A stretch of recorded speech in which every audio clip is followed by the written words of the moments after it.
ओम नमो भगवते वासुदेवाय नम. ओम श्री महालक्ष्मी नम. भगवान विष्णूंच्या आणि माता लक्ष्मीच्या कृपेने तुमच्या सर्व इच्छा मनोकामना पूर्ण हो.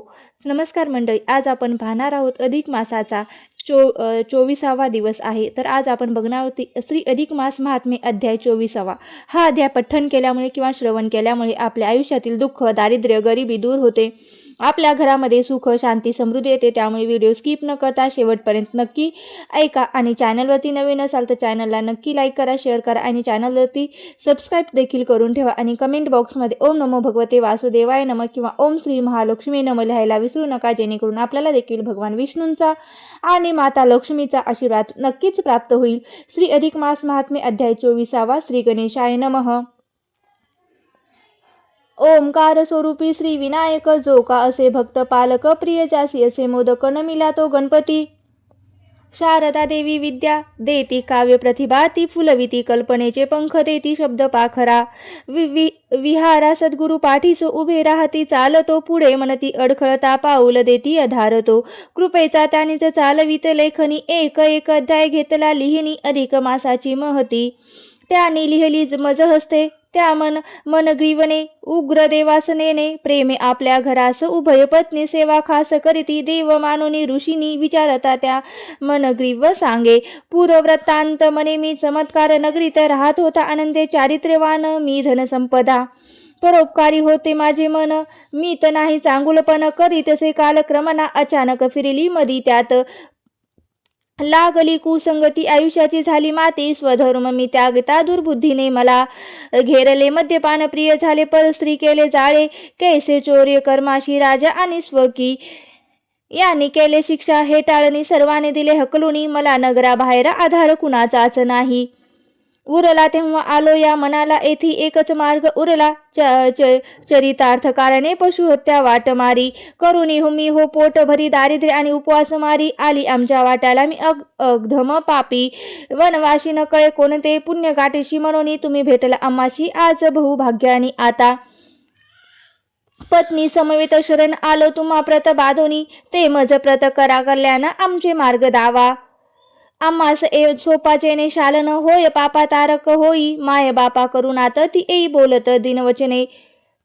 धरिले चरण मन ग्रीविने, भरले लोचन आवासने, पडती अश्रू टपटपा पश्चातापाची अश्रू सरिता.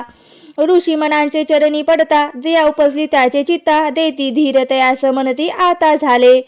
गेले ते सारे गंगेस मिळाले, भाग्य तुझे उद्यास आले, समज आता वया पुढे वावया तुझ्या रे. भाग्योदय सांगतो आता एक उपाय, जो जो कासे तन पाय, राम भान जगी आजपासून मास तिसरा. तो आहे अधिकाचा खरा, ती सुसंधी असे पामरा. जोडाव्या हरिकृपा मासामधला उत्तम मास असे. पुरुषोत्तम मास त्याची आराधना सकाम करावी, ती तुम्ही आपले पाप दैन्य हरया, दुःख दारिद्र्य दूर कराया, सुख सौख्याचा लाभ व्हावया. करी सोपे व्रताचरण मनग्रीवाची, बोले पत्नी व्रत कैसे घडीला हातोनी, आम्ही दरिद्री अडा दान धर्म न जाणतो, धनसंपदा नाही आम्हापाशी. घाटी पूजू कोणा कोणी रीती न कळे, ते आम्हा प्रति काय आम्ही करावे, तव ऋषी सांगतो. तयाचे तो तुम्ही करा दीपदान, ते दीपे दारिद्र्य अज्ञान जाते दूर प्रभू कृपेने. दीप अंधाराचा नाश करूनी, पाडतो प्रकाश दीपे, दूर दारिद्र्यास करीती असे जीवांच्या त्या. पुरुषोत्तम महात्म्यास वर्मिले आहे दीपदान, महत्व ते घेऊन ध्यानात उपाय हा करावा. शास्त्रे सांगे कृत दीप उत्तम तेलाचा, तो ठरे मध्यम मन, तो मनी दोन्ही विषम आहे. तुम्ही जरी ते तरी तुम्ही इंगुली तेल घेऊन जरी दीप लावला, तरी भगवंत पावेल वचन. माझे हे जाणा संपूर्ण, या मासभरी दीप लावावा, देवदारी नित्य त्याचे बरोबरीच पावे. हरिनामास न करिता मास भक्षण, तुम्ही का रे उपोषण, सरोवरचे करीते स्नान गंगा स्नान. मानुनी अधिक मासाचे दीप प्रज्वलन आणि दीपदान, हेही महापुण्य मिळून स्वल्प. उपाय हाची असे उग्रदेव म्हणे, मन ग्रीवा दीप महिमा किती सांगा वेदशास्त्र पुराणी. गोडवा असे त्याचा गायला शुभ कर्ण गाणी, तीर्थाष्टने पुण्य जरी पदरी जोडणे त्याहुनी. सुलभ दीपदाने पुण्य पडे पदरात गयेचे, श्राद्धेने वेदभास्य गोमती तिसरा जरी निवास. त्याहुनी महत्व दीपदानास, अधिक मासाच्या यास, कुरुक्षेत्रे दंडकारण्याचा निवास जरी.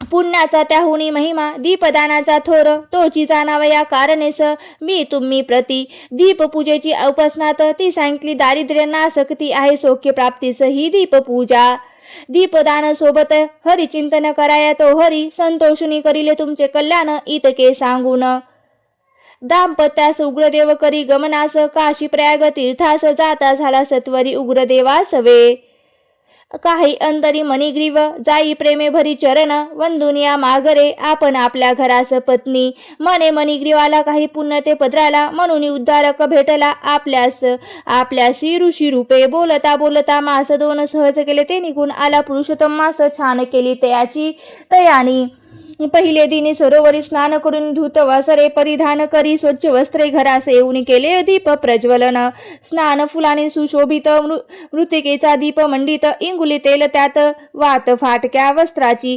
दीपग्रही लावला संपूर्ण मासभरी उजळला नित्य हरिनामाची माला जपली त्या दोघांनी उग्रदेवी जैसे ते उपदिशले व्रताचरण कैसे दीपपूजा हरी चिंतने भले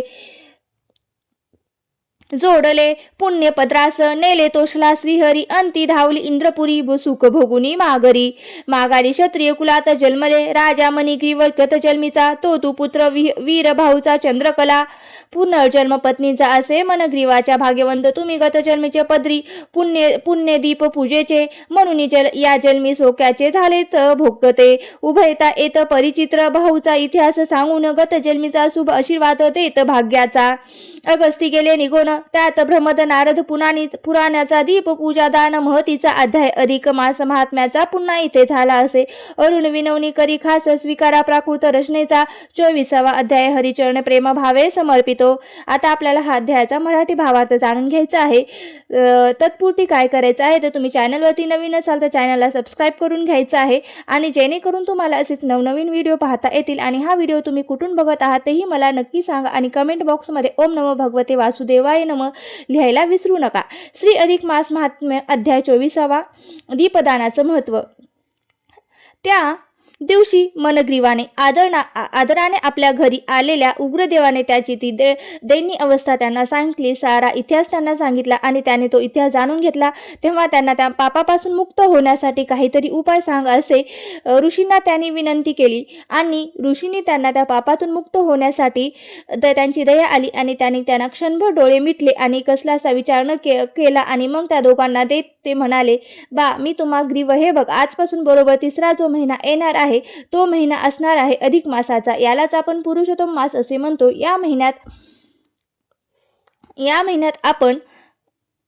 या मासात आपले पाप दाप दुःख दैन दूर होण्यासाठी हा महिना खूप महत्त्वाचा आहे. एक साधा उपाय आहे ते मी तुला सांगतो. तुम्ही काय करा तर या महिन्यात दीप प्रज्वलनाचे आणि दीपदाने व्यस्त करा. पुरुषोत्तम महिन्यात दीप प्रज्वलन आणि दान याचे मोठे महात्म्य आहे आणि ते वर्णन केलेले आहे. शास्त्रात असे सांगितले आहे की या अधिक महिन्यात साजूक तुपाचा दीप लावावा. तुपाचा शक्य नसेल तर तेलाचा दिवा लावावा. त्याची रोज पूजा करावी. श्रीहरी नाम जप करावा. शेवटच्या दिवशी त्या दिव्याचे पूजन करून तो दीप ब्राह्मणास दान करावा असे सांगून त्यांना आशीर्वाद देऊन ते उग्रदेव प्रयाग क्षेत्राकडे निघून गेले. बोलता बोलता 2 महिने सहज निघून गेले. पुरुषोत्तम मास सुरू झाला होताच त्याने त्या दिवशी सकाळी सरोवरी स्नान केले. स्वच्छ कपडे परिधान केले. सर्व साहित्य जवळ घेतले आणि दीपपूजेचे स्थान फुलाने सुशोभित करून त्यावर दीप मांडला. त्यात इंगुलीचे तेल आणि फाटक्या वस्त्राची वात घातले. उग्रदेवाचे स्मरण करून त्यांनी श्रीहरीचे नामस्मरण करत मोठ्या भक्तिभावाने तो दीप लावला. संपूर्ण महिनाभर कायम तेवत ठेवला आणि शेवटच्या दिवशी पूजा करून तो एका मंदिरात समर्पित केला. त्या दोघांचे जे पुण्य वाढले की दोघांनी अंतिस्वर्गीय इंद्रपुरींचा लाभ झाला. तिथे सुख बघून ते पुन्हा भूलोकी क्षत्रिय कुलात जन्मात आले. पुढे त्या ऋषींनी त्या राजास असेही सांगितले की राजा, तो गतजन्मीचा मणिग्रीव तूच आहेस. त्याची बायको ही तुझी गतजन्मातील भाग्यवंत राणी. या प्रकारे राजास त्याचा गतजन्मीचा इतिहास सांगून त्याला शुभ आशीर्वाद देऊन अगस्ती ऋषी तेथून निघून गेले. इथेच त्या ब्रह्मद नारद पुराणेचा दीपपूजा आणि दानाची महती सांगणारा अधिक मास महात्म्याचा 24वा अध्याय पूर्ण होतो. तुम्हाला जर हा अध्याय किंवा कथा आवडली असेल तर नक्की लाईक करा आणि आपल्या मित्रपरिवारासोबत नक्की शेअर करा आणि व्हिडिओ शेवटपर्यंत पाहिल्याबद्दल अगदी तुमची मनापासून खूप खूप आभारी आहे. धन्यवाद. ओम नमो भगवते वासुदेवाय नमः. ओम नमो भगवते वासुदेवाय नमः. ओम नमो भगवते वासुदेवाय नमः.